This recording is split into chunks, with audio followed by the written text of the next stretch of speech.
Well, it's the Friday, the 13th of September 2024. Welcome to this edition of Spectrum Extra on Radio 1 FM 90. I can tell it's going to be hot already because of the ongoing exchange here in the studio. But we'll be reviewing the major events of the week. We'll be looking out to better elections in Uganda amid its fresh rigging accusations. President Museveni has claimed that the opposition party NUP rigged the 2021 general elections by 1 million votes. While he was speaking at the Thanksgiving service for the late General Ronda Nyakairima, which was held yesterday in Munyonyo, from where he said he has concrete evidence to support his claim and challenge the NUP to take him to court if they think he's lying. Well, he says the rigging is because of the electoral agents at polling stations who failed to properly oversee the election. He acknowledged that the elections in Uganda has a problem of cheating, which is widespread, but he says some of the politicians actually get involved in it in order to gain power. Now, according to him, to eliminate electoral malpractices, we need to introduce electronic voting systems. Well, the Electoral Commission has been asking for money to undertake such measures, but the money has not been forthcoming. We'll be looking at this issue in detail, the issue of managing and conducting, managing and tallying election results. Will the electronic system help us? There are countries that are using this system, for instance, Kenya, and many of you have been envious of what happens during the election period. We'll be discussing that issue in detail. There's a battle for the FDC soul. It continued this week. Najana Kumbi faction secured a no objection from the Electoral Commission, which wrote back to them, recognizing its current leadership as those in charge of the FDC party as registered with the Electoral Commission. Now, they are seeing this as a huge victory against the Katonga faction who want to have the party liquidated legally. Now, this came shortly after the commission had knocked back the move by the Katonga faction to register a new political party, the People's Front for Freedom. Now, the commission says their symbol that they had submitted of sky blue, their colors, sky blue and white, resembled those of the FDC, and the name they submitted resembled the name of another outfit, People Power Front, which has already been reserved. We'll be looking at that matter in detail. There's also the new debate around politics of succession. Now, we lost State Minister in charge of Defense, the Honorable Sarah Mateke, who was laid to rest yesterday. May her soul rest in eternal peace. But her death has rekindled the debate around the issue of succession. Well, this after her sister, Ruth Mateke, was pushed forward to replace her in the event of a by-election, which is anticipated to take place. This matter was first brought up in Parliament as they paid tribute to her. And yesterday, we saw the family officially handing over Ruth Mateke to the chairman of the NRM in Western Uganda, and saying she must be the candidate in that particular race. Well, people have been discussing this issue, and they have been pointing out that maybe it's not good to be pushing family members to replace those that have died, because it promotes the culture of family rule and monarchism. That's what they have been saying. Some people have been even intimated and say that it could be a rehearsal for big things that could happen in Uganda in a bigger scheme of political transition. So we'll be discussing this issue. Should we end this culture of calling for the family to actually push forward somebody to become a candidate to replace a deceased father, mother, or brother? We already have in Parliament about 10 people who replaced their relatives upon their demise. My guest this evening, the Honorable Emmanuel Lumala Dombo, Director of Communication at the NRM Party Secretariat.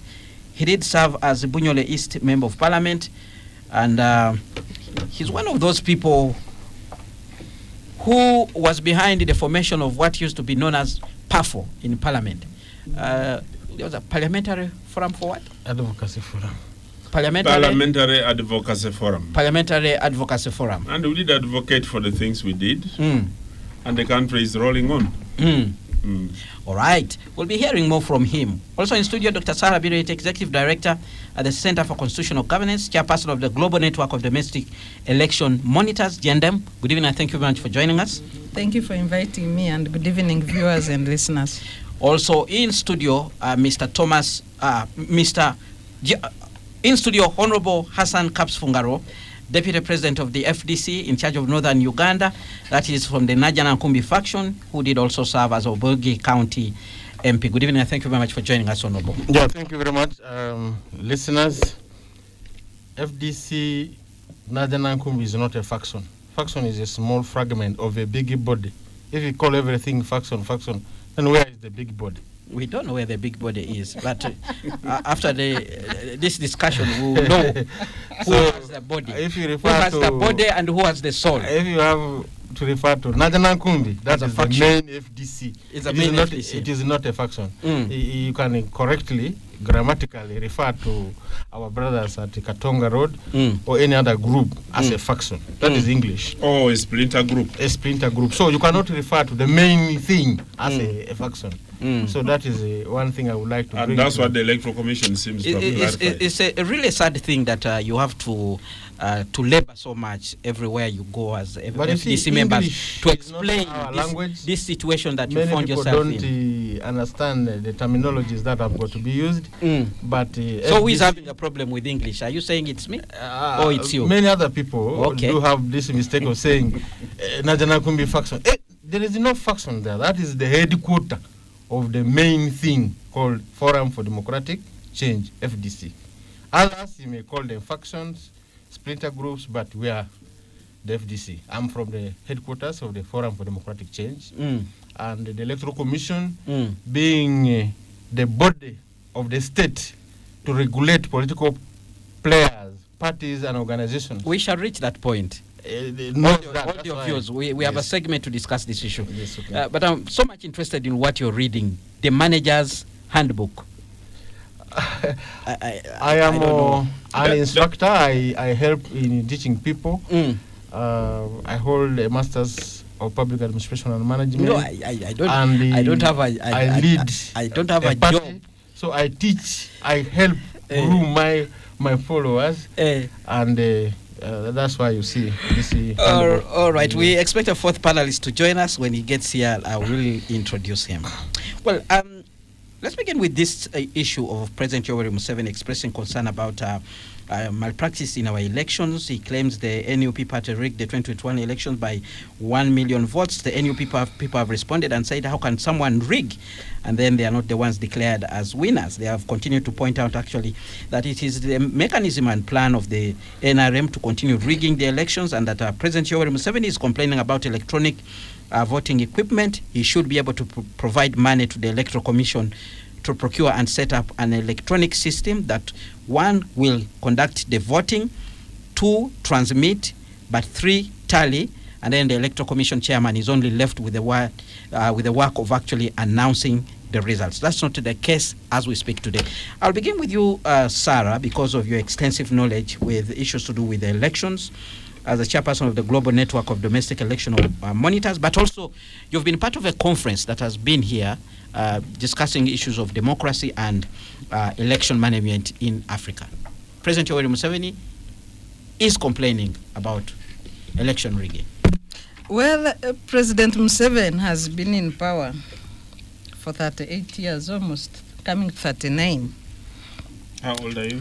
And under the 1995 Constitution, we have held elections since 1996. Its promulgation.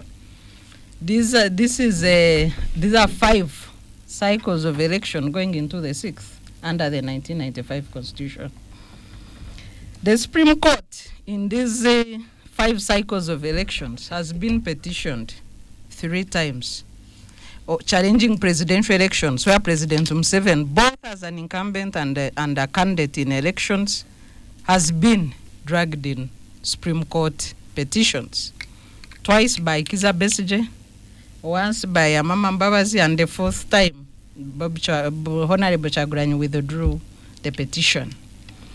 The Supreme Court on the 3 occasions has held that there is indeed rigging in Uganda's elections, and the elections fall short of the standard as envisaged in the 1995 Constitution. The last time in Mama Mbaba's petition, the Supreme Court went ahead to give directives to the Attorney General to implement hoping that those reforms will improve the quality of elections. Among the reforms was to expand time through which candidates can petition those who are aggrieved with the outcome of elections, but also stop the involvement of public servants in our elections and provide regulations for use of technology in our elections. The two key recommendations I've mentioned last have never been implemented by this government under President Museveni. And this is 6 years ago. We have no regulations governing the use of technology in our elections. Also, we have abuse of state resources, including public servants, that engage in partisan conduct, prohibited by both the Constitution and the Political Parties Act, Political Parties and Organizations Act. So when you have a president who has failed to ensure that the regulations are enacted as directed by the highest court in the land, 60 years, lamenting in a public function on the use of technology in elections, in a digital era, you really see that Uganda is in trouble. Who is responsible or who is culpable for the situation we find ourselves in as Ugandans, that we have use of technology in elections with no legal framework? It's President Museveni and his regime and his cabinet. He is the commander-in-chief of this country. The second, weird accusation he made is that now he has evidence that NUP rigged elections by 1 million, and if NUP is in a disagreement, they can take him to court. A head of state is responsible for ensuring the integrity of elections, safeguarding the integrity of elections, safeguarding the Constitution that provides for credible, free and fair elections is his job, and Article 99 of the Constitution. So when you have a president going into the crowds, I have evidence that NUP rigged. Was NUP in charge of elections in this country? NUP was a participant in this. I'm coming. And the participant were they in charge can be involved of elections? If elections were rigged, why was Justice Byabakama reappointed and his team? And who reappointed them? If the president has evidence, why doesn't he dismiss Justice Byabakama? Two, if he has evidence, is he protecting the Constitution as commanded by the Constitution itself? If he is indeed in possession of that evidence, can he dismiss Byabakama and his team? Can he present this evidence so that Ugandans know how elections are rigged in this country? NUP as an opposition participant, we have had parties, FDC, UPC, starting from Kawanga Semogeri in 1996. All of them complaining about an leveled ground in elections. All of them complaining about how the army and other public servants disrupt elections. Brutality by police, use of state resources, manipulation and control of the media. We have had a case where court ruled that UBC should refund money to Kizza Besigye, where he bought space and he was denied an opportunity to appear. We have had reports on media coverage during elections, all showing that the media is under the state control and intimidation during elections. We know what happens to civil society, where I act from. In the last elections, we were arrested doing our work after issuing the first statement on election observation. Charged for 6 months, later the charge is dropped. Nobody explains, nobody says why election observers were arrested, nobody apologizes. This is the state, the quagmire we are in. Look at the National Talent Center. I am glad the actors are here. As an observer, I have never seen a transparent National Talent Center in this country. The manner in which presidential elections are transmitted, tabulated, and announced is opaque. The National Talent Center is always surrounded by the army, police, and prisons. They are the majority occupants, 60%. 80%, you could think it is a crime scene. As citizens observers, we have been denied accreditation for the National Talent Center. We have seen media asking at the National Talent Center, where are these results coming from? Because the screens are always empty. So who rigs elections? We saw the illegal center in Naguru, where Dr. Kizza Besigye visited in 2016 as a candidate. What was there and who was in charge? Have we ever had an explanation as a nation? Who was in charge of that center in Naguru? And what was it doing? So you're saying the president has no right to complain, because one of the things he has proposed is actually to have the law amended so as to address some of the issues that you're talking about. Maybe he is also limited by the law. Supreme Court directed him 6 years ago. Is he now? You see, when you are a president, you don't lament like us activists who keep advocating and advocating. You have power, executive power that you should exercise. Is the president now turning into an NGO? I think he's failing to exercise his power. Supreme Court directed him 6 years ago to establish a legal framework for use of technology in elections. Why have they failed? Because they want to deny people a chance to have a transparent election that technology provides, a chance to have credible evidence in case of contestation, where you have backup of how you can verify how people voted in a certain area. That's why this government has refused to lay out a legal framework for use of technology in elections. Right, Spectrum Xtra on Radio 1 FM 90. Keep your comments coming via the WhatsApp line 0703-090-090. Tell us what you think about what we're discussing. Today we're reviewing the major events of the week. I'm speaking to 4 panelists, including Dr. Sarah Birete, who has just been on the microphone. In studio, I have the Honorable Hassan Kaps Fungaro, Deputy President of the FDC Party. He did also serve as Obongi County Member of Parliament. Also in studio, Honorable Emmanuel Lumala Dombo, Director of Communication at the NRM Party Secretariat, also former Bunyole East Member of Parliament. We are looking at a number of issues. President Yoweri Museveni's statement on on rigging of elections in Uganda. We'll be looking at the battle for the soul of the FDC as the two sides, Katonga and Najanankumbi, continue to tussle it out. We'll also be looking at the debate over succession politics in Uganda, the culture where when a member of parliament dies, the family of the deceased fronts somebody, is urged to front somebody to actually contest. And some people have been saying that we need to deal away with this kind of situation, despite the fact that the Constitution does allow everyone in this country to aspire as long as they meet the qualifications and are willing and are desirous of actually holding political office. Those are the issues we are looking for. We are focusing on as we continue reviewing the major events of the week.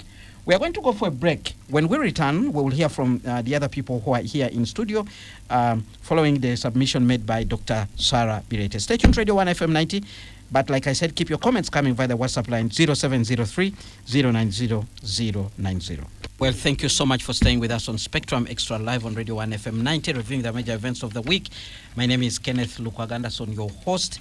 My guest this evening, Honorable Emmanuel Lumala Dombo, Director of Communication at the NRM Party Secretariat, Dr. Sarah Birete, Executive Director at the Center for Constitutional Government, Chairperson of the Global Network of Domestic Election Monitors, and Honorable Hassan Kaps Fungaro, Deputy President of the FDC Party, who also served previously as Obongi County MP. Let me bring in Honorable Kaps Fungaro. Your views on this statement by President Yoweri Museveni.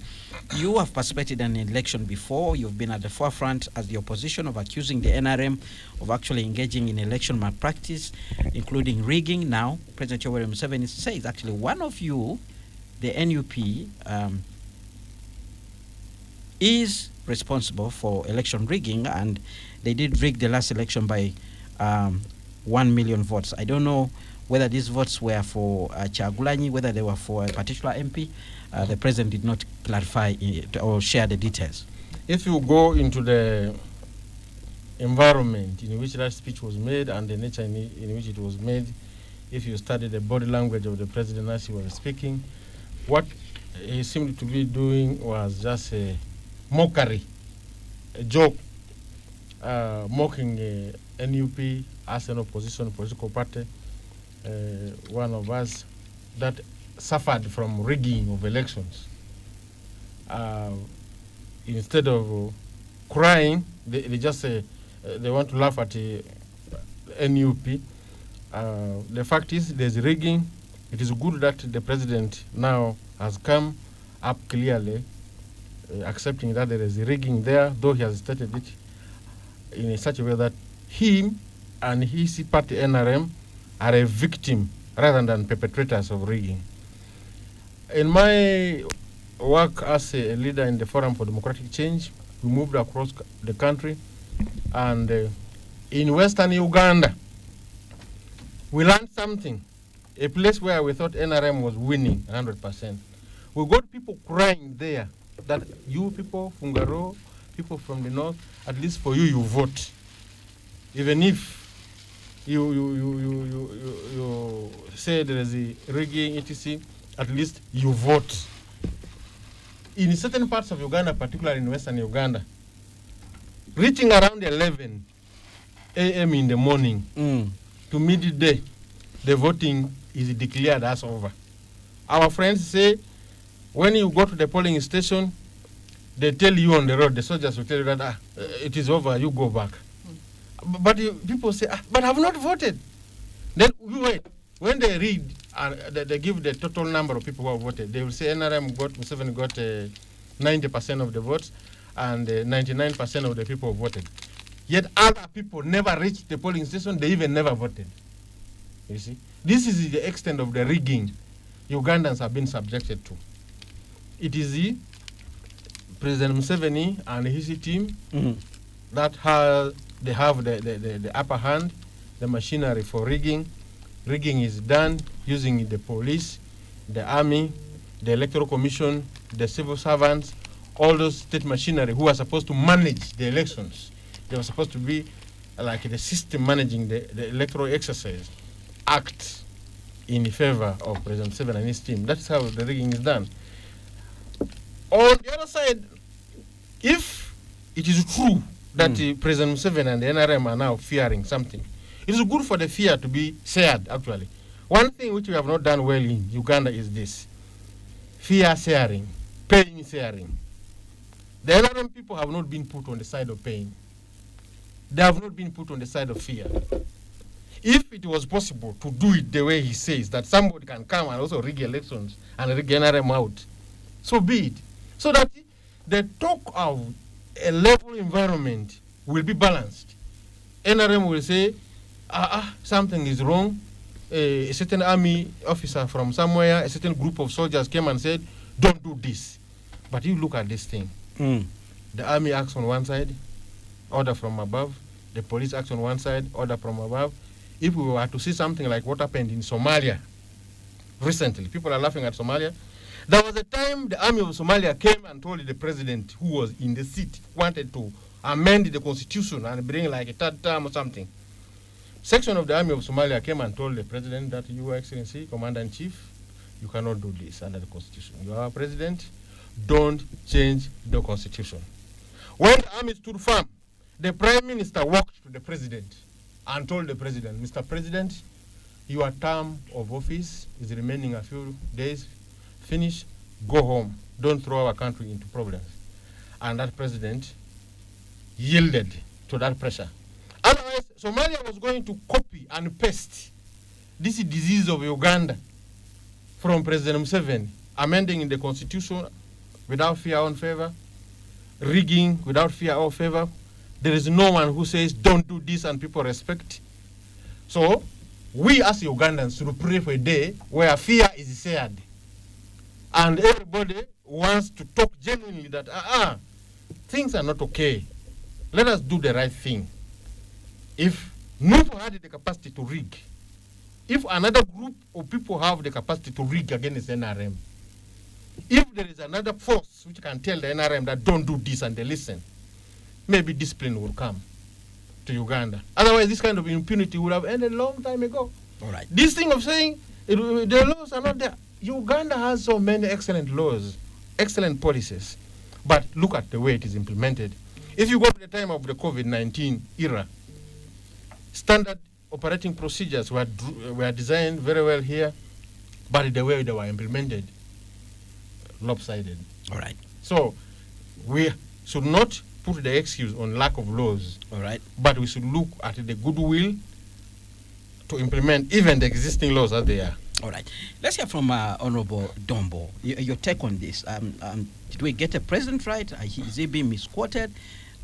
What could be going on? You heard from Dr. Sarah, who actually says the man complaining is the one that should be held accountable for the manner in which the elections are actually being conducted in this country. Thank you very much, Kenneth, and good evening, our listeners. It has been a while since I was here last, and I'm back whenever I get time. You know, I just returned this afternoon from Kisoro, where we went to bury the Honorable Minister, the late Sarah Mateke, and we still condole with the members of the family and the people of Uganda. Kenneth, Dr. Sarah has just re-echoed what the president said. Because the president said that there was rigging, which had also been stated by the courts of law. This therefore states that there is room for improvement in the manner we conduct our elections in Uganda. Going back and name calling does not improve the process of elections, because there is evidence courts of law have stated so.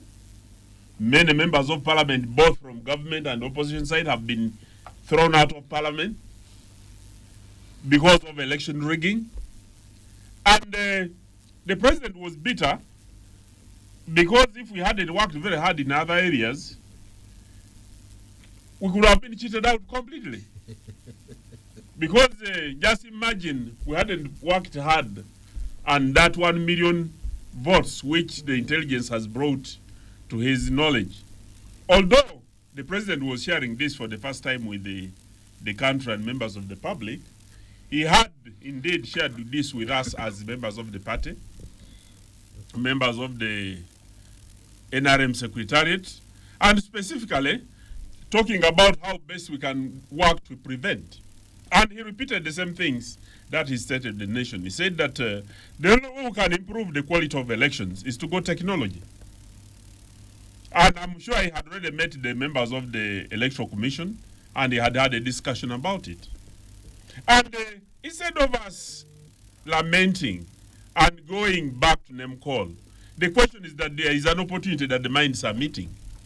If the Dr. Viretes have been saying so in the civil society, and the president is now saying so in government, and the courts of law directed, why can't our members of parliament pick up from there? This is what takes us forward, not going back to blame what has been happening in the past. Because although we are cheated, we won. So that one is not an issue.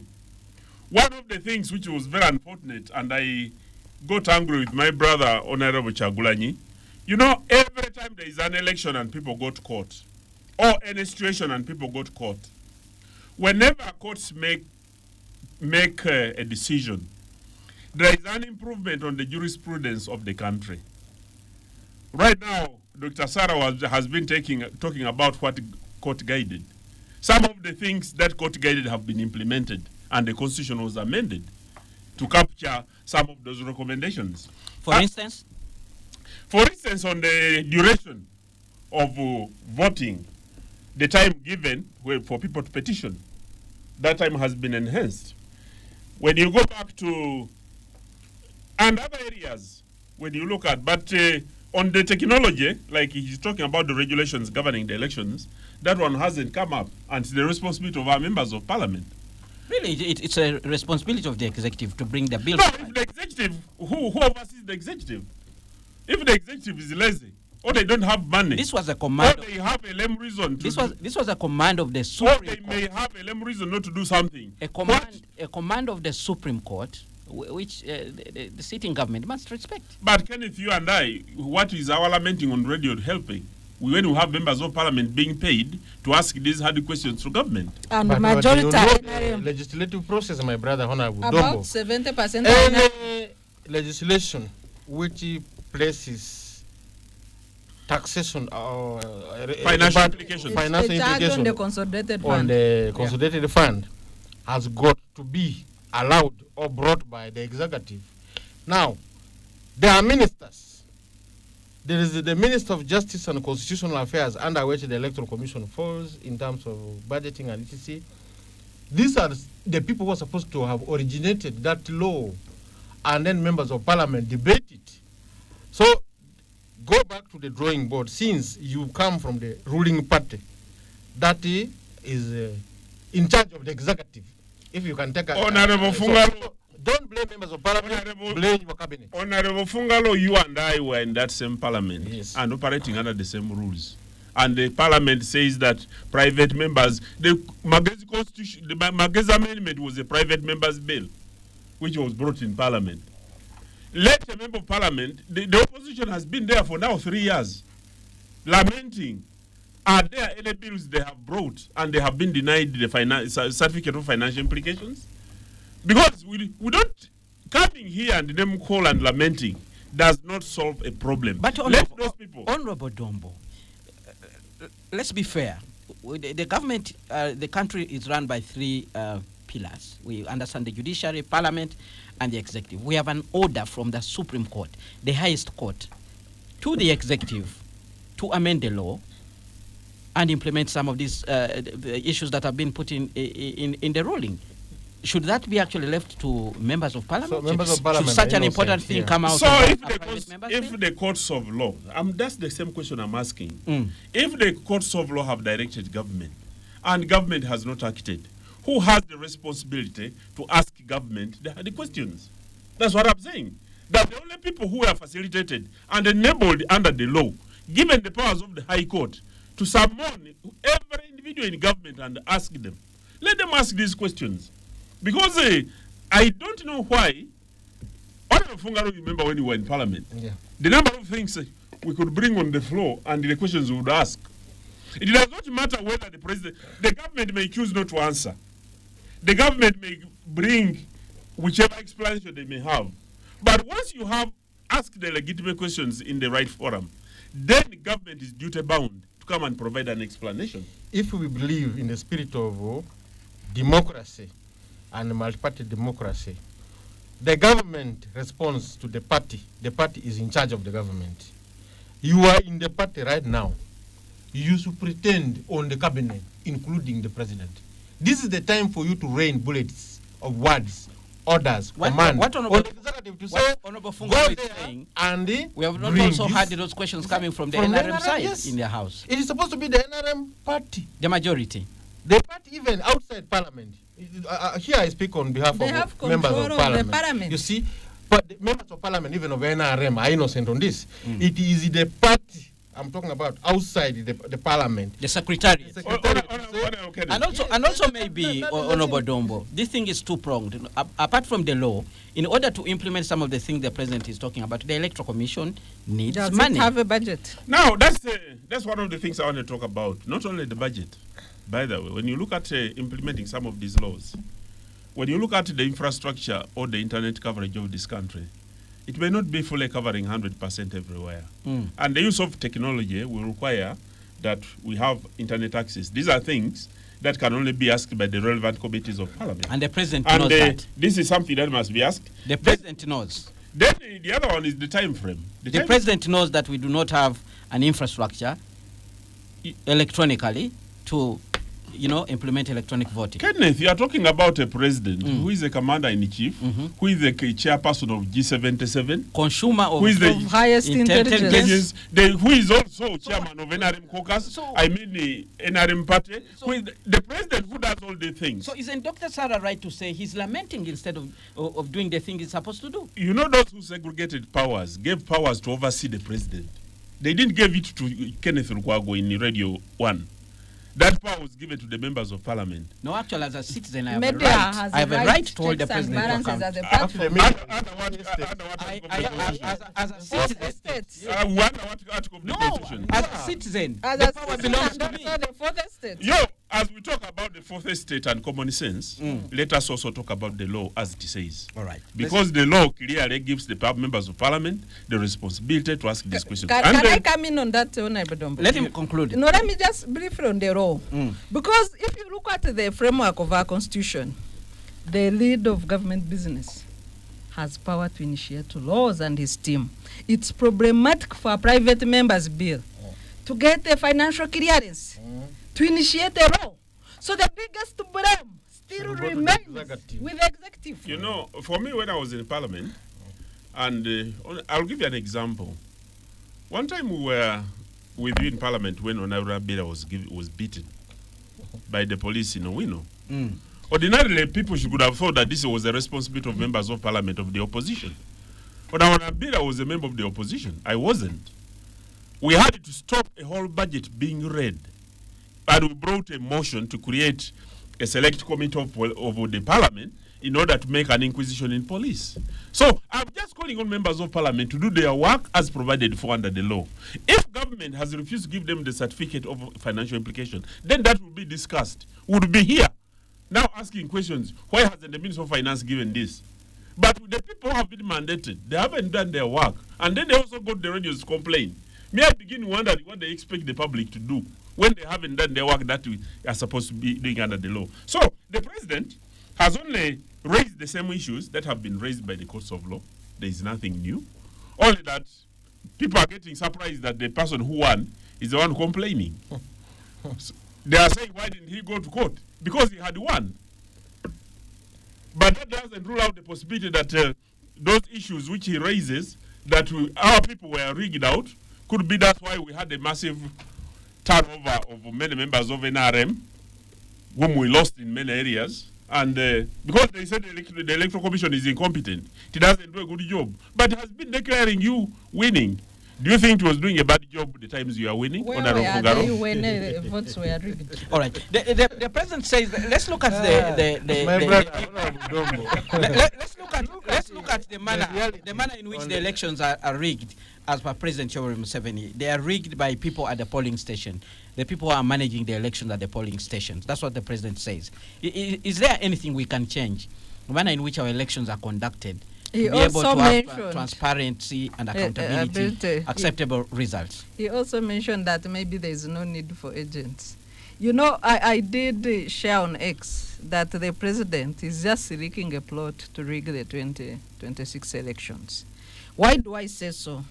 In 2016... No, this is an election monitor saying this. Yes, listen. Yes. And I'm going to say why. This type of monitoring. No, wait. Let's listen. In 2016, 8 districts voted 100% for President Museveni. These districts became 12 in 2021, 100%. What does this mean? Electoral Commission completes registration 1 year before voting. Voter register 1 year before voting. It means that for 1 year, nobody in those districts died. Nobody fell sick. Nobody traveled. Everybody on the voter register was there and to vote for one candidate. Is that possible? It's not possible. Not at all. This is the first evidence of rigging elections. Another issue is, you see, when you look at Kampala here, go to the 2016 elections, even 2011. Yet for mayor, A place which is just within here, you find voting materials have not reached the polling station Until up to 3 p.m. 3 p.m. In Kampala, what about Obongi? What about those places like Nakaperepere, Kisoro, those far places? Electoral Commission and the depot where they keep the electoral materials, just here. Whenever President Museveni and his team have mapped out a place that the NRM is going to lose there, they bring those encumbrances, they bring those tricks, gymnastics, and these are the things which constitute rigging. I think, Honorable This Fugaro, statement President Museveni has made is at the right time because it has tickled the minds of Ugandans at a time when we are heading towards another round of elections, 2026. We must use this as a trigger of the immune system of the electoral body, so that, you see, immunity works, vaccination works when there is a disease, something introduced into the body, and then the system reacts and creates antigens to fight against that. So now, this statement of President Museveni should trigger in us all, players in the electoral processes, including those of you who are in NRM. You know, some of you are not in the good books of the big system. There are members of NRM who have been rigged out during the primary elections themselves. So whoever is a citizen and is going to participate in an electoral process, wake up. Let us say, go to the drawing board and make sure that... Kenneth, what Fungaro is saying... All right, let's listen. What Fungaro is saying is what I have already pleaded. That going backwards to name, call, and blame doesn't help anybody. But we'll pick on the positive elements within the propositions of the president to say, okay, he is concurring with what the courts of law have said before. He's not saying anything new. The only new thing he's saying that this time it was NUP. Unfortunately, NUP, when they went to court, they did not pursue their case up the final conclusion. So we don't have any specific details about what happened. But now for us, as an NRM party, that information the president was giving we already have, because he had given us and wanted to make our own immunization on how best we can prevent, so that next time we may not be cheated out. Right. Because we may not be as lucky that we may have votes to compensate, even if we are cheated of 1 million votes, that we were able to win, even with the few votes that we got. But the question going forward is that there is a lot of suspicion amongst the players in the election system that when something good comes up, or when the opportunity comes up for them to use their forums, and even when the opposition is elite, they are few in parliament, let them use their numbers to bring what they are supposed to do, because there is a Where's the opportunity? There is a Rumu bill. What is the opportunity?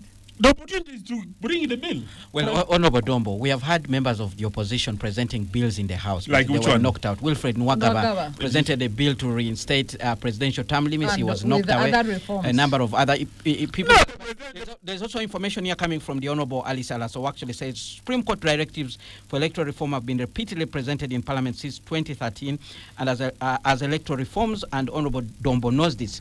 A joint proposal by opposition and civil society was also presented, the compact for reforms. But and what happened? at that time, the Parliament said they didn't have enough time. They would save the business for action. The next Parliament would handle. When the next Parliament, the matter was raised in the House by Honorable I can Mukitali. see a similar problem already coming, because when I look at the time remaining, we already have a by-election which we must conduct in Kisoro, and it's going to eat into the time of the electoral commission. The roadmap has been released, and there is nothing that may be covering some of the things. So I would call on the players that when they get Parliament, before they do anything, let them get the roadmap of the electoral commission, raise the issues that must be raised, call the Minister of Constitutional Affairs to find out at what level are the proposition, the issues the president is raising. Because the right person to present them is the Minister for Constitutional Affairs. He's there in Parliament. May I also give you information that the roadmap remains largely underfunded? Electoral Commission has even no money for voter and civic education. It is still Parliament which passes the money, because nobody we shall not get money. We shall not get the money on the radio. The members of Parliament must find out the alternative sources of funding. Which alternative sources? And find out. The other day, the members of Parliament touched the national budget, and President Yoweri Museveni was angry and even called them corrupt. I don't want to get here to criticize members of Parliament, but the way they had done it is not the way we used to do it, and the way it was supposed to be done. It is good they corrected it, but going forward, this money can be looked for the way we used to look for money when we were in Parliament, and we could get money to fund activities of government. How did you look for money that time in Parliament? There are many listening to you. Maybe they want to learn a thing or two. Basically, constructive engagement with the players. There are members of Parliament there who can't even meet the president. On many occasions, we went and met the president and had an explanation. And when you meet him and give a convincing situation, he will accept. But you have a leader of the opposition But who wants to bring legislation, you want but at the same time he boycotts parliament when the president comes there. So what do you think? How do you think the president is going to react when you bring out a law? You want really to say that President Yoweri Museveni and the entire cabinet that prepares the budget before it's brought in the house does not understand the importance of an election process? They do, but when there is Kitezi now and there is elections, and you are the president or minister for finance under the circumstances, what would you handle? Because it's an issue of priorities. But my brother, This is an emergency. That is what I'm telling you, that when emergencies come, COVID came as an emergency, funds were diverted. Kitezi has come as an emergency, funds have been diverted. So it depends on the veracity of the issue being handled. That's how the funding priorities are determined by government. So where do you want MPs to relocate from when you say it's members of parliament? Honorable is very unfair in this one here. You, who was in that house, you are the one turning around and you want to put the burden, the blame on members of parliament, as if you don't know the powerlessness of members of parliament when it comes to certain things to do with the finances. All these things come to the same conclusion, that the president, the executive, they are the ones who know where money is. They are the ones who are to come with the proposal that they need money here, money there.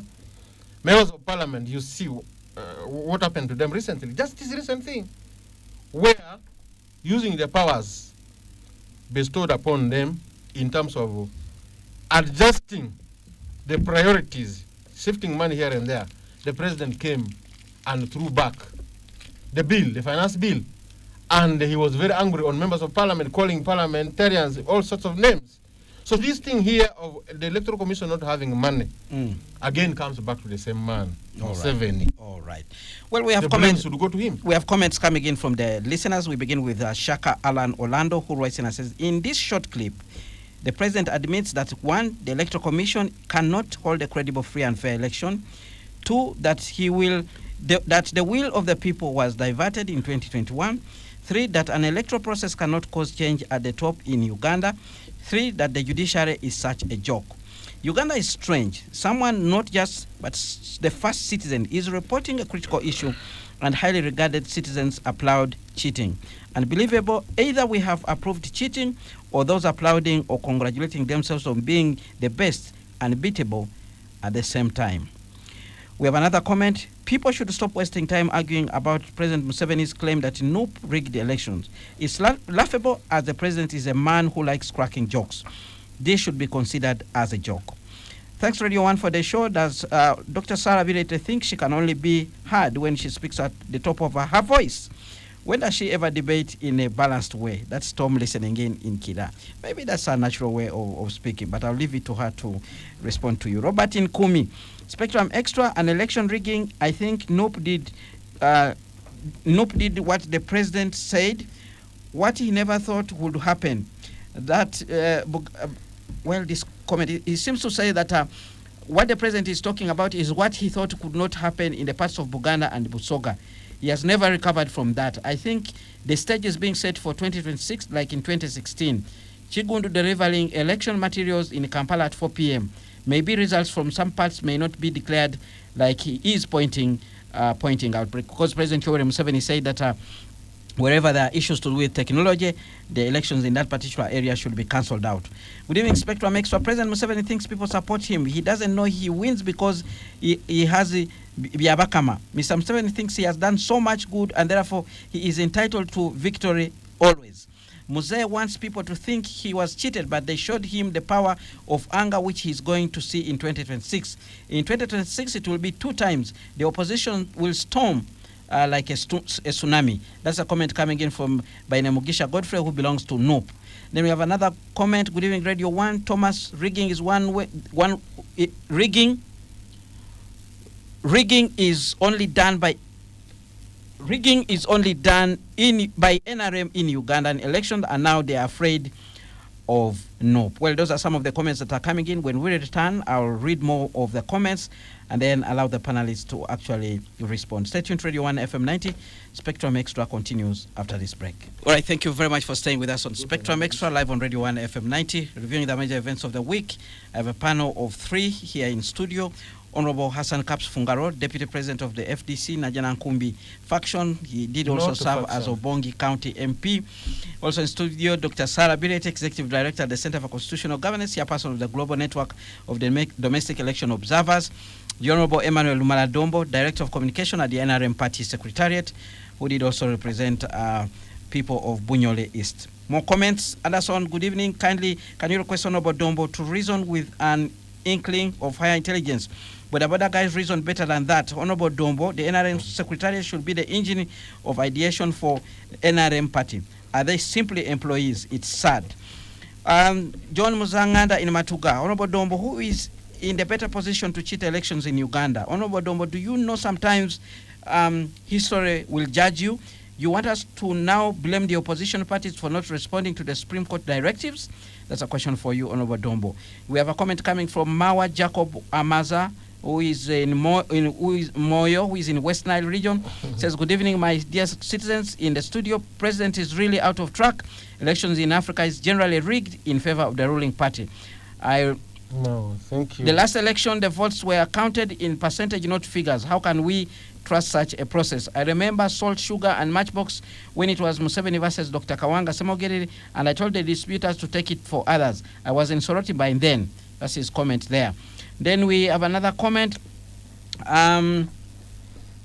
Good evening, Kenneth George from Bunga. Do you know the dangers associated with those mockery statements from the head of state when citizens know the masterminder of electoral fraud? Do they know when electoral fraud continues like this? Time will come when citizens are no longer interested into going to polling stations.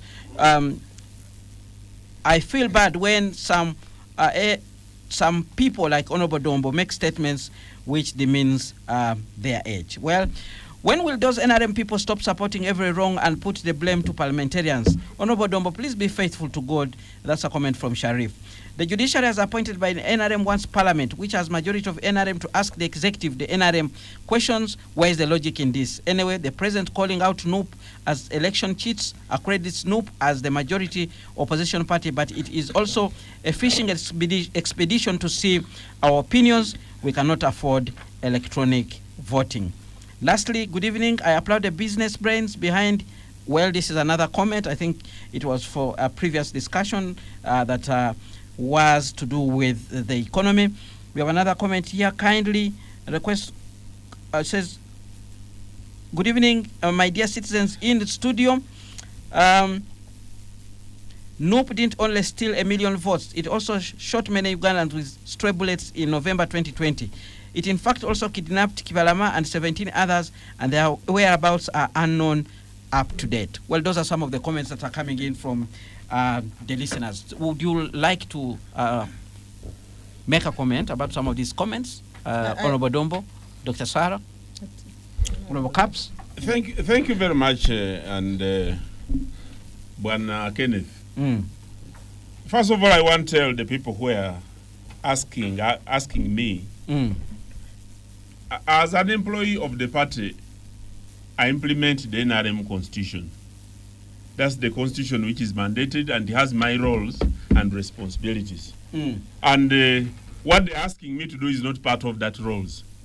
That role was given to members of parliament. So when the president, when the president told you that in a constitution, you had been rigged 1 million votes, in a constitution which was not written by God, but which was written by human beings, enabling and giving mandate to members of parliament to do their work. So I cannot come here to answer why the constitution is not being implemented, because there are people who have been charged and they are paid to ask those hard questions. Kindly help us and ask those questions, because when I was in parliament, I used to ask those questions, which I'm asking you to do. That's why you are paid to do that. And when you come to the National Unity Platform, they were us here in central Uganda. And our members of parliament, including the vice president and ministers, lost. So did the election cheat for them? The electoral commission cheat for them or not? I don't know.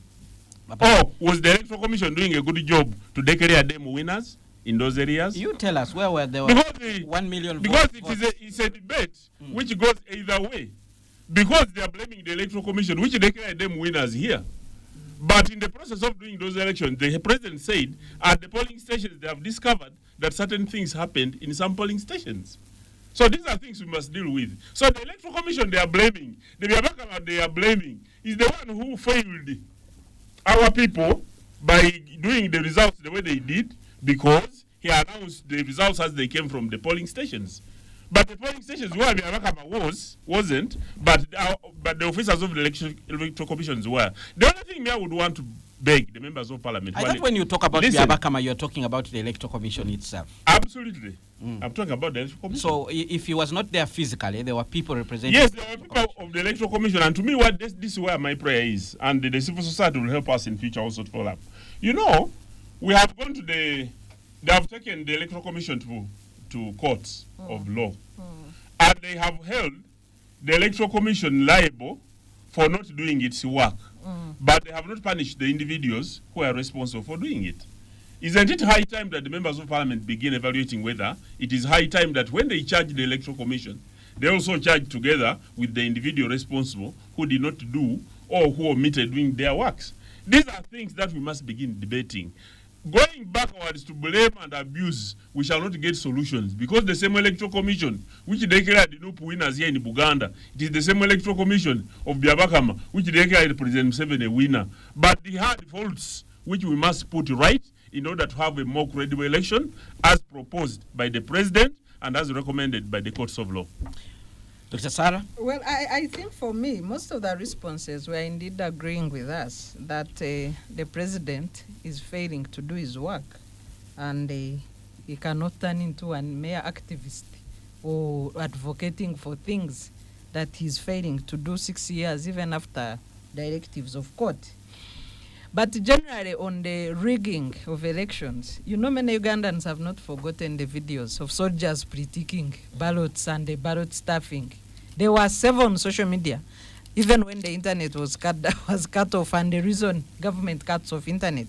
So as much as we are talking about the challenges of internet coverage, can we also discuss why government shuts down internet during elections? And the Facebook, which has been shut down for 4 years, because they are propagandists, we are banned by Facebook because of misinformation and disinformation.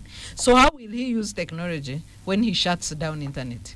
How much money does he have in his budget for improving elections in this country when his government is failing to fund the EC roadmap for elections? 3, who is a supervisor of Electoral Commission? How do we get ballot staffing? Parliament as supervisors of the Electoral Commission. Electoral Commission is supervised by Minister of Justice. It's part of executive. Electoral Commission is appointed by the president. And they answer about Parliament. Blame Parliament. Even the president would be answerable to Parliament if he was a Democrat. All right. There's only Parliament has powers to impeach a president. All right. Many comments still coming in on this particular subject. Let me read out a few and then we'll move on to our next topic. So those soldiers were rigging for NUP. All right. Honorable Fungaro is like a man who blames his wife from outside, then when in the night they share one bed. I don't know in which regard. President Museveni is justifying in advance his intended vote rigging on scale never seen before in the history of mankind. That's Kayondo, listening in from Luampanga, Nakasongola. Then we have another comment. At least now both the president and the opposition agree that the Electoral Commission is incompetent. That's a comment coming in from Mukasa. Spectrum Xtra, now that the president has evidence, a commission of inquiry should be constituted or else the claims might be diversionary. That's Lumbuye Lawrence, listening in from Zigoti. Then somebody else writes in, Charles Baka Wakiso, tell Honorable Dombo that rigging is not done on election day. Rigging is a process. Rigging of 2026 has also started. When you see what is happening where the opposition is not allowed to meet their supporters, no voter or civic education. Regrettable. We have another comment. We have another comment. Good evening, Radio 1. I truly love the way Dr. Sarah analyzes the political issues which are so much rotten in this country. I wish I can pray and ask her to participate in the next parliamentary term, but I can't. Absolutely, Kenneth. That person, what he's saying, these ideas, now that person is saying that are best done if Honorable Sarah was in Parliament, Dr. Sarah was in Parliament raising these issues, because that's why they must be raised.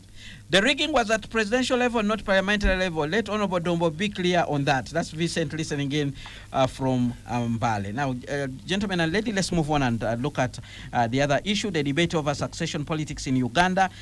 This situation where somebody dies and then their children or relatives sort of propped up by the families or the political parties from which they came from to actually replace them. I'll begin with you, Dr. Sarah Virete. This issue of succession has caused a debate following the death of the Honorable Sarah Mateke.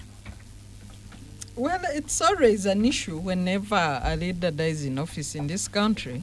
And many people, because of the short period for by-elections, many people extend the mourning season and the sympathy for the family, to try to turn it into votes, to put another family member in the same office.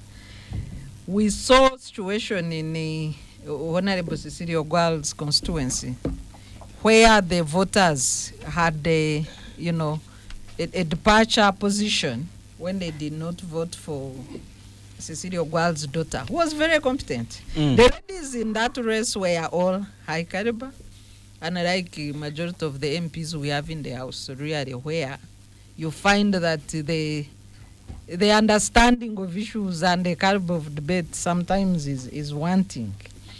So that by-election in Dokolo had the very good candidates, but the voters took a candidate of their choice away from mourning, sympathy with the family and all those sentiments.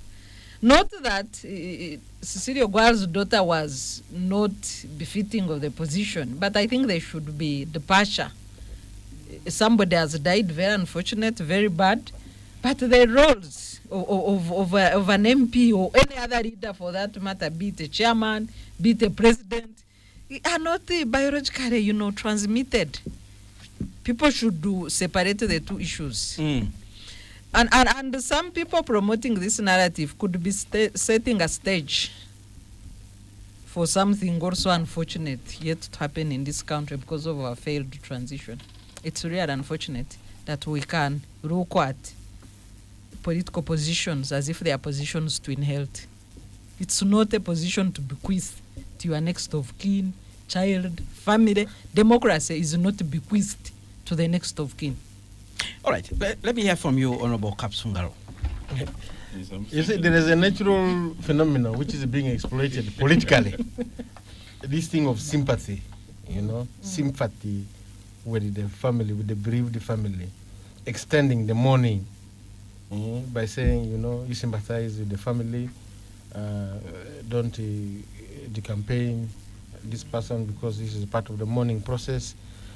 Actually, Ugandan politics are exploiting a natural phenomenon of sympathizing with the bereaved family. That's how they bring this thing. But there are cases which have been proven to the contrary. My sister here has given one case, this one of Dokolo, and there was also another one in Lano, Oyam. Yam there also, the same UPC. So it may be it is only UPC that can defy this kind of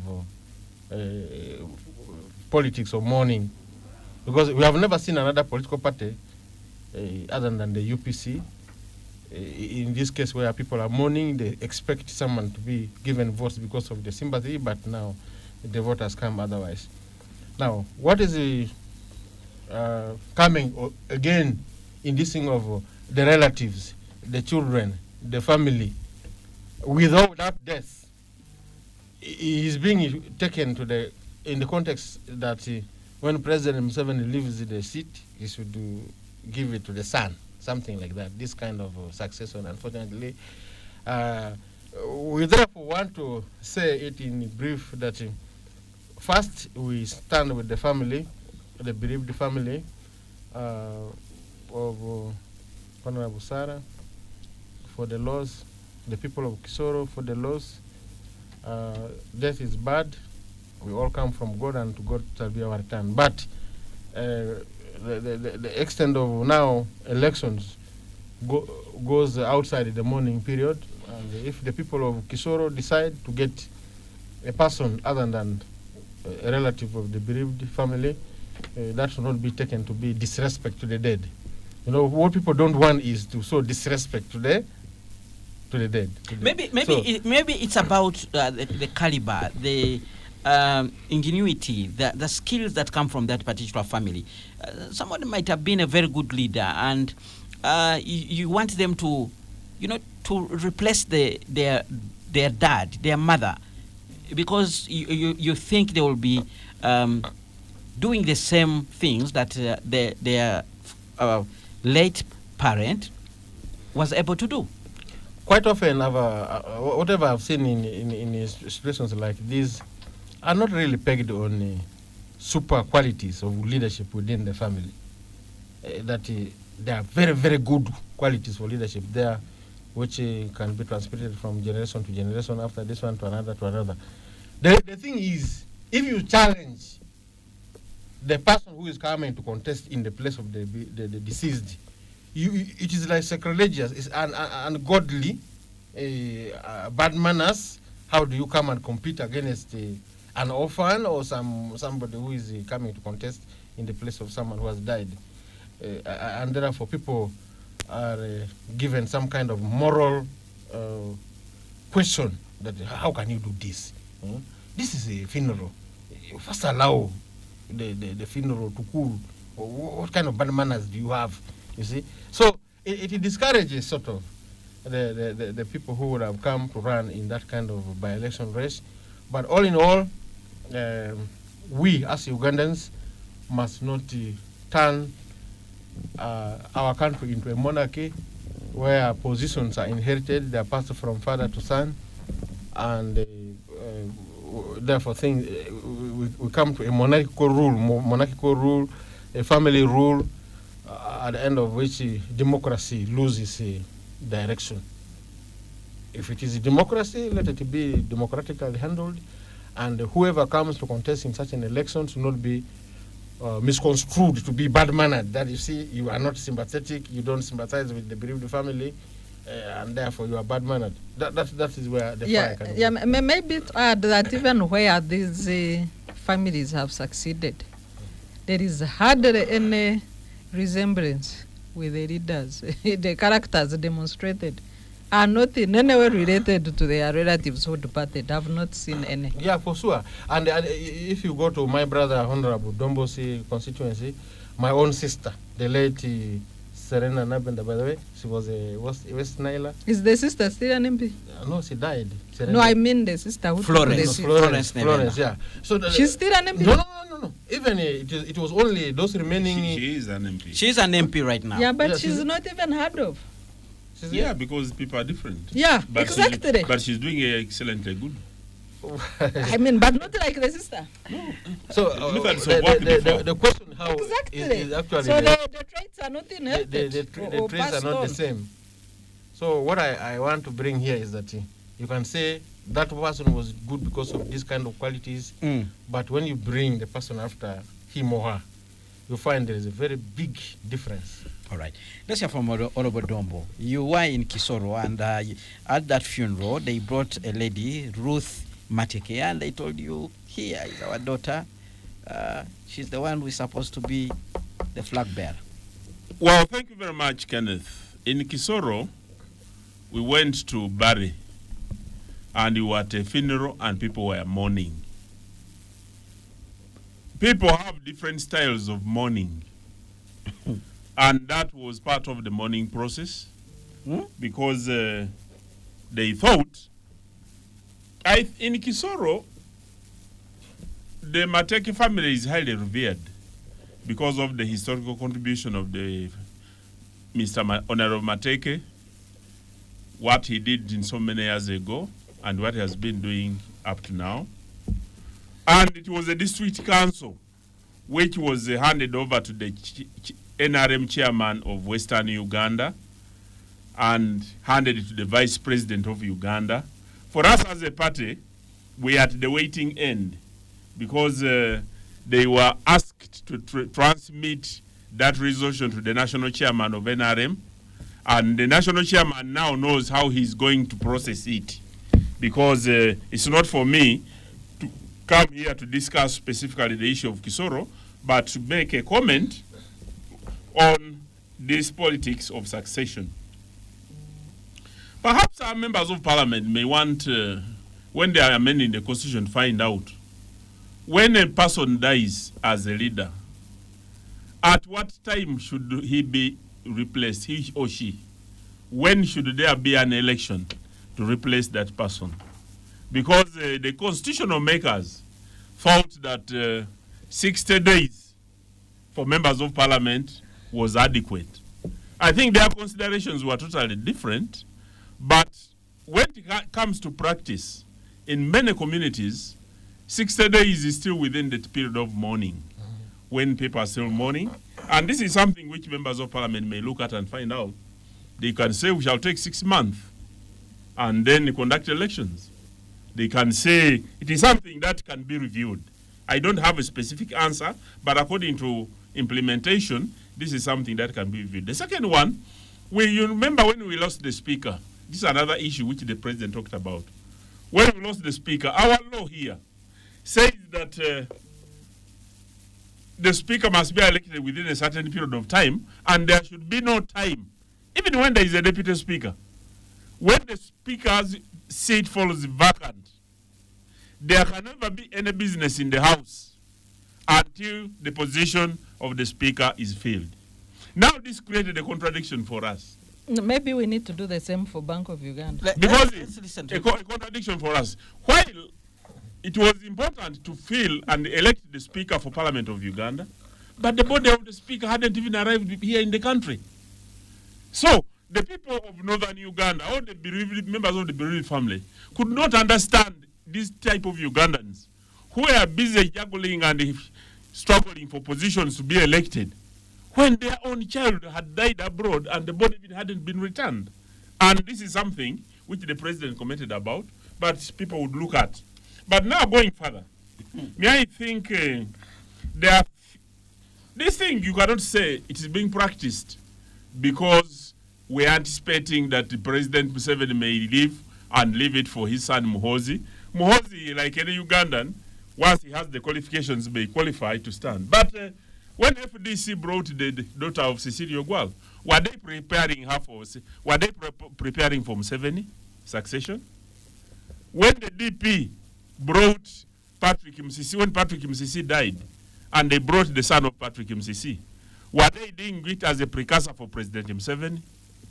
This is a human failure of feeling which comes into individual parties, and they use it basically because they want to sympathize, but also they want to associate themselves. But also going further, there is an amendment still me I would have loved to be brought in the country.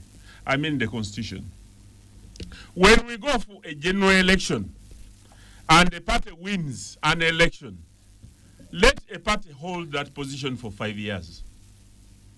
It has been done in other legislative. What do you mean? What would that mean?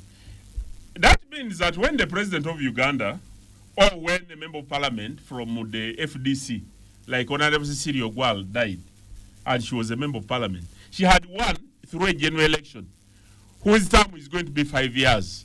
If she dies midway, let the responsibility of getting a replacement go to the FDC, which had won the elections, so that he would not go for a general election. It happens elsewhere. That happens under parliamentary system. It happens elsewhere. It is something that members of parliament should begin evaluating, so that we seize this acrimony which comes out through a by-election ceases to be, because if FDC sat and then they chose through their democratic processes a replacement, then that person will be fit to go and swear in, and that would serve this country the budget which the Electoral Commission spends, but also the acrimony that comes in with election. You are assuming that when people go to the polls, they are voting for political parties and not individuals. Absolutely, that's what it's supposed to be. Like in South Africa, people don't vote for MPs. Sure. You vote only for the president, and if the president gets 59%, they will appoint MPs 59% of parliament.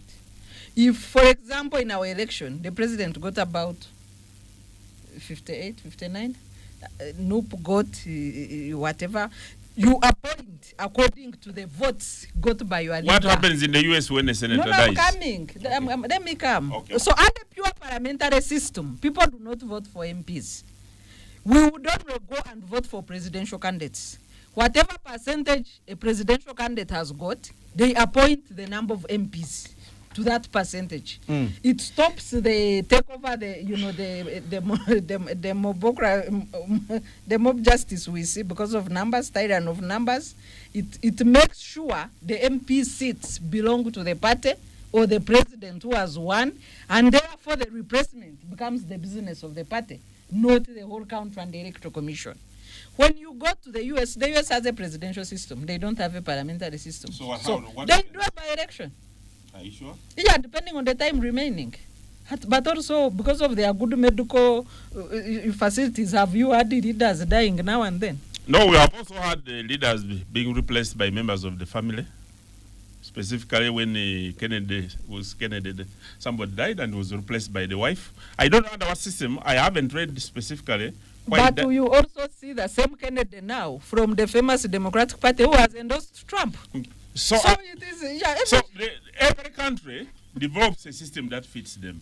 But me, according to the observations I've seen, the period I've been in parliament, but also in politics, I would think that we could do a lot to improve our electioneering system in order to cut the costs, but also to enable members of, an organization which has won a general election.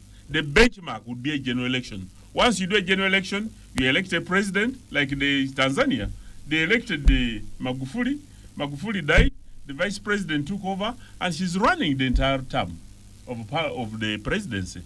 Our constitution says differently. 6 months. It talks of 6 months. These are things that we could be looking at so that we find out what are the areas of improvement. Yeah. And if this improves on the way we govern, then it is something that members of parliament can still pick up and begin debating. So, Sarah, you think for us to have that kind of system that Dombo talks about, we need to go parliamentary system, not so? You know, if we want parliamentary system, although it requires a lot of democratic culture that we don't have in this country, unfortunately. But a parliamentary system would be good for this country. Because, first of all, you wouldn't have a parliament where any party gets 80% MPs, even vote for those who can sleep and wake up like NRM does in campaigns, so long as they vote. Now you as an election observer making those comments. Tomorrow when you come to election observe, will you be accredited? But you see, as a watchdog of constitutionalism, it is very unfortunate that a leader takes to the podium and makes such statements, because leaders should be of a certain quality, a certain caliber. When you tell people, even if they sleep and wake up and vote the NRM position, really, is that something to celebrate as a country? I am a citizen, first of all, before I become an election observer. Okay. And I am a voter. Right, Spectrum Extra on Radio 1 FM 90 review of the major events of the week. We are going to go for a break. When we return, we'll be focusing on the issue of the FDC. We saw this week Najana Nkumbi Group getting that nod from the Electoral Commission that they are the official leaders in charge of the political party FDC. Katonga faction was knocked back after their application to register a new political party was actually rejected by the Electoral Commission, but they have since then submitted an explanation to the Electoral Commission, and they wait for feedback from the Commission. Now, stay tuned, Radio 1 FM 90. Let's go for this break. When we return, we'll be focusing on that issue and as we continue to look at the dynamics inside the FDC political party. All right, thank you so much for staying with us on Spectrum Extra, reviewing the major events of the week. It's that time now when we shift our gears and look at the battle in the FDC. I'm sure, gentlemen and ladies, you are all familiar with this particular situation that has befallen the FDC party. And I'll begin with you, Dr. Sarah Birete, your quick views on this particular situation which FDC finds itself in. Well, the FDC has had the internal governance challenges as a party. First was the fallout with the likes of Bet Kamya when they went to NRM. Then the big rift between... They didn't come to NRM at the time they left. She formed a new party. Formed the Uganda Federal Alliance. But that was a transition. I think she's talking about her final destination. Yes. Then you have the fallout with the ANT members. Majority, I think 90% of ANT members were from FDC because of challenges with internal democracy. And then now the Katonga faction. It's very unfortunate because in our political party scoring activities, FDC used to be number one, even in terms of internal democracy, governance, structure, how it was formed. So the fallout is very unfortunate for us people who watch the democratic events in the country with keen interest. But straight to the letter by Electoral Commission, after the fallout has become permanent, because I think the members, the parties, the parties Katonga and the Najanankumbi have failed to reconcile. So the Katonga group has decided to form a party, and the Electoral Commission says their colors, blue and white, are similar to FDC colors. The name is also confusing. But we have had previously parties like UPC and NUP share the same dominant color, which is red. We have had parties like the PDP and the PPP, very similar, but they are registered and they are part of the Consultative Forum for Political Parties. So when the Electoral Commission gives a different position from how they have behaved previously, because UPC filed a complaint after registration of NUP, complaining about red. And FEC responded and said, so long as your symbols and what, we don't think there will be confusion. So why now take a different position? And everybody's watching and wondering, so what has happened? How did the Electoral Commission previously register parties with similar acronyms like PDP and PPP? And now you are raising the same ground that you can't register? Similar colors, red with NUP, red with UPC. What has changed?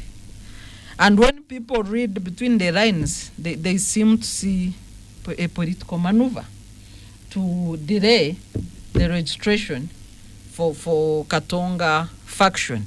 And the responses previous of EC are on record, like the response to UPC complaint against NUP is documented. Where they said they don't think it will confuse, because the issue would be, would this party confuse a grassroots citizen?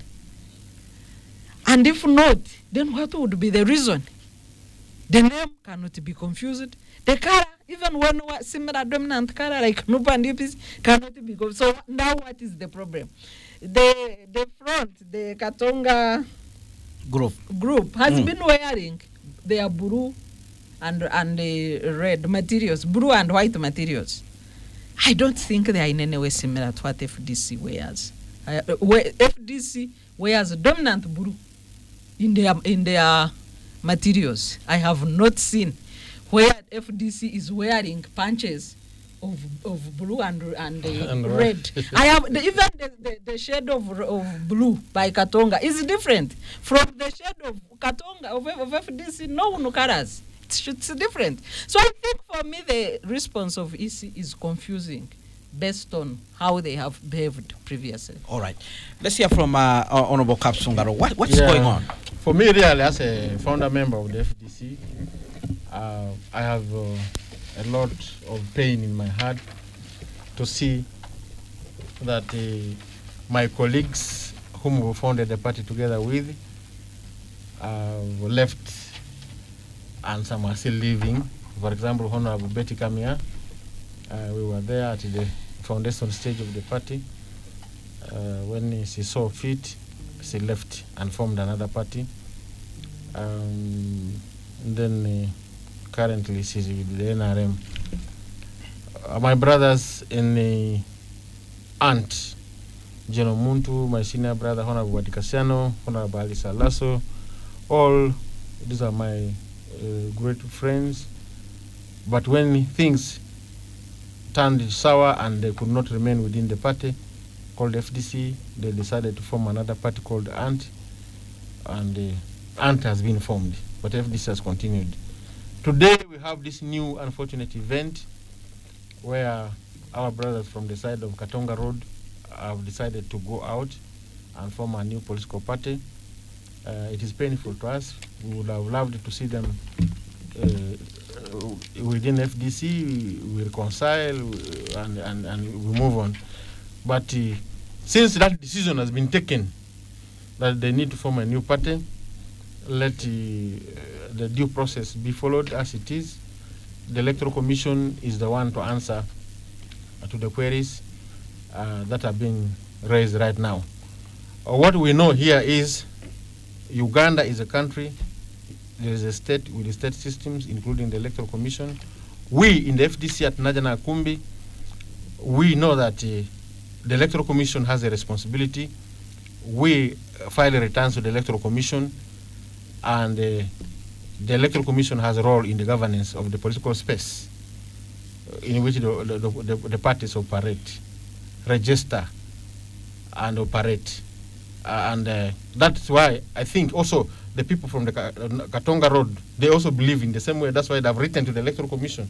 They honor the Electoral Commission in that constitutionally provided space and responsibility. Now, what the writing or reserving a name means is that a group of people is saying, you guard for us this name, these symbols. Nobody should take them. Nobody should come near to them. That's the meaning of say reserve for us. Now, unfortunately, the people who say reserve for us are also many. Other people say reserve for us. These names, these symbols, and no one should come near to these symbols, these names, and maybe that is where the Electoral Commission. That's the normal way of actually registering a political party. That's the normal way of registering a political party. So what I can say is that this hiccup, which has come in the way of our brothers from the side of Katonga Road, can be sorted out quickly. They can go back to the Electoral Commission and they sit down and discuss that, okay, what is the complaint about? But where does this situation leave the FDC party as we approach the 2026 general elections? FDC still remains as a political party, as it is. FDC doesn't have a problem now in this new journey of our brothers from Katonga Road and their relationship with the Electoral Commission. FDC Najana Kumbi has totally nothing in it. We don't have anything like a finger pointing here and there. We are organizing ourselves to go for the 2026 elections, to collaborate with those who are in the space of the elections, right today, yesterday and today, there was a meeting organized at Bugolobi, National Consultative Forum, where all political parties came together to discuss about the political space, code of conduct, etc. And there we met, including NRM is a political party, and the FDC, and all these groups were there. So for us now, we look at our brothers who have taken and successfully completed the process of registering new political parties as either allies or competitors in a space, for example. As opposition, there are areas where we have to collaborate with ANT. We talk. We say now we are going into this. ANT, where are you? How do you count here? FDC, where are you? Can we leave this space for ANT? Or can ANT say... Really? Yes. We haven't seen that kind of situation. There are places, for where example, you can work together. There are many instances where we have ever met in the field and we have ever discussed together. The chairman of LC5 of Terego district was elected on ANT ticket. And if we go to a place like Terego, a place where we see ANT is very strong in a place like this, and we say, okay, here we can collaborate. So FDC is not a confrontational that people, a group that you want to fight everybody. No, it's not like that. People should understand what has been happening in the party of FDC. We are human beings. We have strengths and weaknesses. What we know is that there have been issues in the internal management, internal democracy of the party, the issue of power and influence within the party, and people have decided to leave and form different groups. Betty Kamia left, but we are still meeting. General Mugisa Muntu left, we are meeting.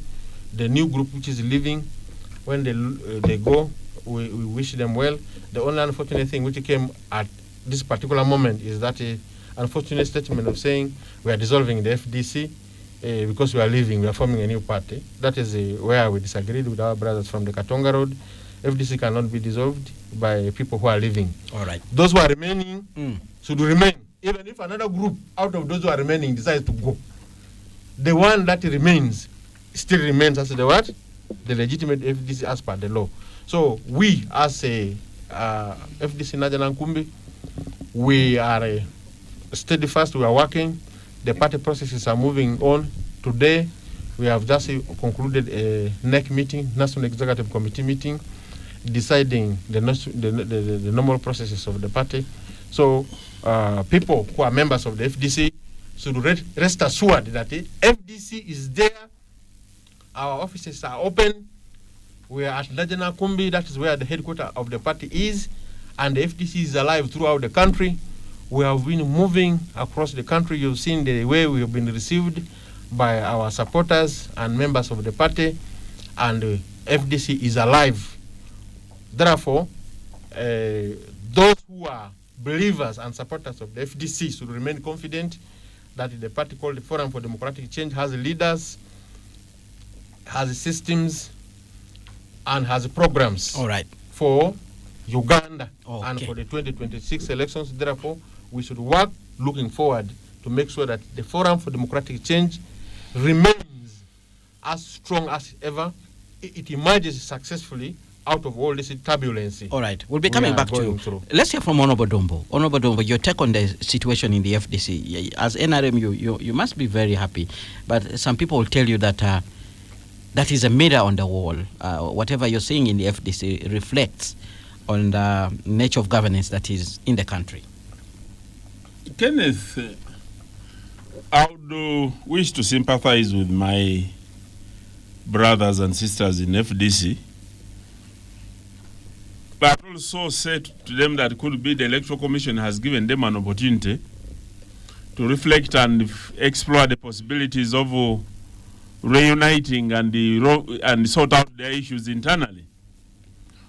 Ordinarily, there are many founding members of the FDC who are highly treasured people and whom I would admire as an individual.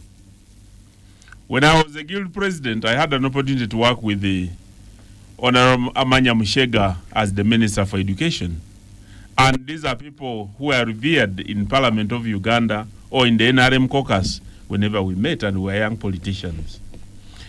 Honorable Mugisha Muntu, when we supported him even to go to Iyala, he was somebody who was highly revered and respected. Even Dr. Kiza Vesije, somebody who worked and even saved the life of our chairman, as he says in his book. These are people who must be respected because of their contribution, and they should not be disparaged. But the conduct of some of the leaders themselves creates so many questions, and you begin to wonder why. Because I've been following up the matters of FDC. And one question I've asked myself repeatedly, if people cannot listen to one another and they go to the extent of wanting to kill a party they were in because they are going to form another one. So what happens to such people when they take over leadership of a country? And they must stay in the same country with the same people. Because now you are creating options that when you become leader, then people must go to exile. If you must leave an organization and kill it, then what happens when you become leaders of the country and other people are not working with you? If you can be this ferocious when you are using the law and the hands, what will happen if tomorrow you become a commander-in-chief and you have options of the guns around you?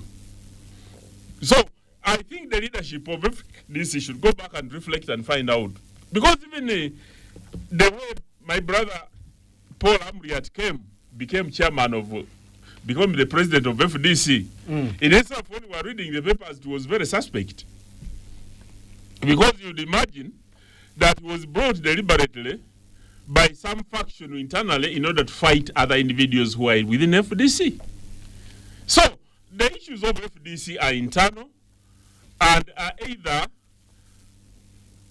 have inherent historical fights which people are not declaring and talking about, or they are fighting for leadership using their ego, and also they have a challenge of the founder syndrome, which they must find out how best they can deal with it.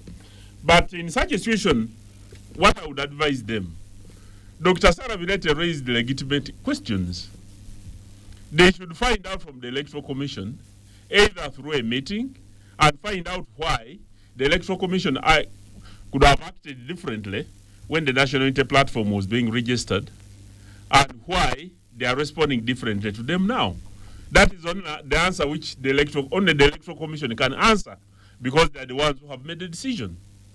And however much we can lament here on TV or on radio, there is not much we can do until they get the Electoral Commission to find out the legitimate answers. Robert Nkumi, rising as a Spectrum Extra, after the mistake the Electoral Commission made allowing Chagulanyi to take over NUP, PFF will not be allowed to register. Mark my words. So, these are issues, but it could be an opportunity, like I said, for them to do an introspection and find out whether it is too late. What is this organization where people, if you look at the nomenclature and the way things developed out in FDC, they started by putting up a elders forum to inquire into an allegation where they were saying that NRM was sending money or they received money from President Museveni. Their own leaders within FDC gave a report exonerating President Museveni, and the leaders from Katonga promised evidence, which evidence up to today I would have loved. There was a very big debate on one of the media stations where they brought Honorable Ndala Mafavi and Honorable Semujunganda, and we could only get threats from each to say, if you don't do this, I'm going to bring this evidence. But the evidence which has never come up to now. So I believe there must be something internally fundamentally wrong within the individuals, either who founded FDC or those who joined them later, because under what motivation would you want to kill an organization which you founded? All right. And even when other people have left it before and they did not think of killing the same organization. All right, a comment comes in from Shaka Alan Orlando, who writes and says it's essential to maintain clarity and distinctiveness in party names and symbols to ensure their representation and avoid voter confusion. This decision upholds the integrity of the electoral process and encourages FDC Katonda to explore alternative names. Kenneth, Sarah, Dombo, and Fungaro, please help me forward my names alternative to FDC Katonga faction for consideration. 1, Democratic Renewal Movement. 2, Citizen Liberation Force. 3, Katonga Party of Confused Ugandans. 4, Democratic Force to Change Uganda. 5, they can also name the party Best Jeyeka Party. That's a comment coming in from Alan Orlando there. We have another comment coming in here. I want to agree with Dr. Sarah. The failure by state agencies to exercise impartiality and selective application of laws is the biggest hurdle in this country. Why would the EC refuse color as an excuse to deprive Katonga faction registration? In fact, even NRM has used the UPC colors because it has both red and blue color shades. These are double standards. Our dominant color as NRM is yellow. It is not blue or red. Caps. Yes. Now, you see, the issue of colors, the issue of symbols, is a small matter which can be sorted out. With all the colors of the spectrum, red, blue, indigo, etc., all this, my brothers on the Katonga Road can find another color if that is the problem. All right. FDC Najana Nkumbi has steadily dissolved into the NRM with the help of the EC. It's very shameful. That's a comment from Sharif. That is a big lie. Birete's argument on proposed color of new FDC is wrong. The choice of the color was with hidden intent and meant to confuse the public, especially the illiterate and semi-illiterate, who are the majority voters in Uganda. Let Katonga Group decide a new color far and distinctive from the use of blue. You look at my brothers from Ant. They decided to go out. They selected their predominant purple. Is there any quarrel between FDC and Ant? Nothing. There's nothing like that. And I would similarly say, politely, that my brothers and sisters from the side of Katonga Road have the capacity to get this problem sorted out just within a minute with the Electoral Commission. They sit in a round table like this. That's the Electoral Commission. What is your problem? We have said this. Who is the person complaining? That way, and because of what? Okay, if they say this, we are leaving this one, we are taking this. And this problem can be resolved within a day. It is very painful for us to see this split, but now things have been tried again and again. It has not worked out. I would like also you people to look at the other items we ourselves as FDC. So before this accusation of dirty money, clean money came in, remember we had something called the red card front. Red card front. Yes. The red card front, we debated in meetings of the FDC in NEC. Some of us even were totally opposed to that idea. The attempts of like trying to kill the FDC started very early. Look at this thing of the red card front. You are creating institutions within the same institution. Some of us actually were tough on the party president Amuria that why did you go there and sign on the document of the red card front? This is a pressure group. How can FDC, a political party, create a pressure group? Now, what has happened to the red card front? And the other items of Power 10, it is creating an organization within an organization. This is how we have created ourselves, this kind of confusion. So we have learned painfully, and the other parties will learn from us, when people begin creating organizations within organizations, power centers within power centers, you get into this kind of problem. So this thing of saying that money is the result, the cause of this creation of a new party should be re-examined again, because the attempt to create a new party started much earlier than this thing of saying that money, etc. Because we were not comfortable with this thing of the red card front. Some of us were not comfortable with it. Now you can see the front has come. Now it is a party still bearing that word front.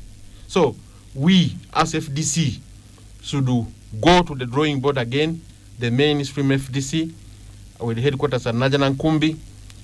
Let us learn from our weaknesses, our history, from our mistakes in the way of internal party democracy.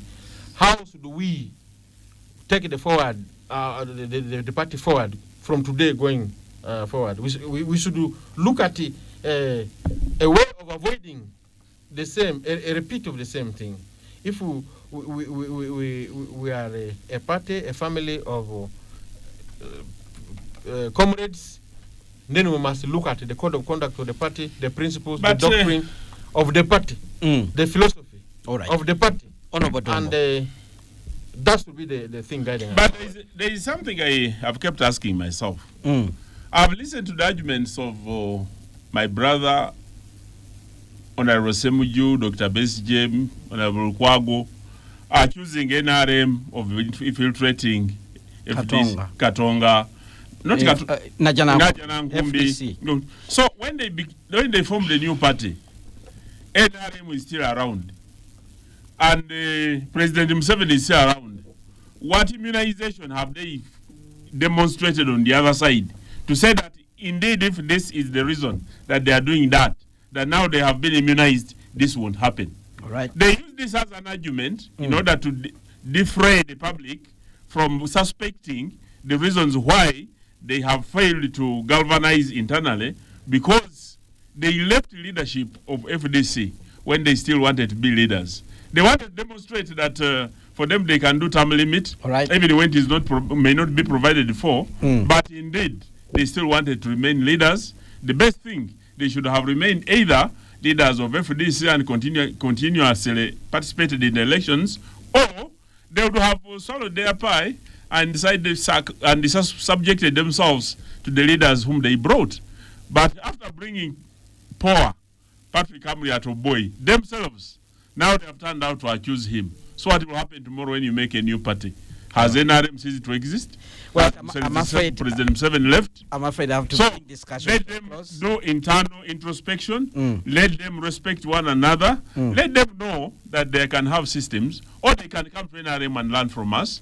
Or finally, if they don't have anywhere to go, let them come back to NRM so that we can integrate them in the party. All right, with that, we come to the end of Spectrum Extra.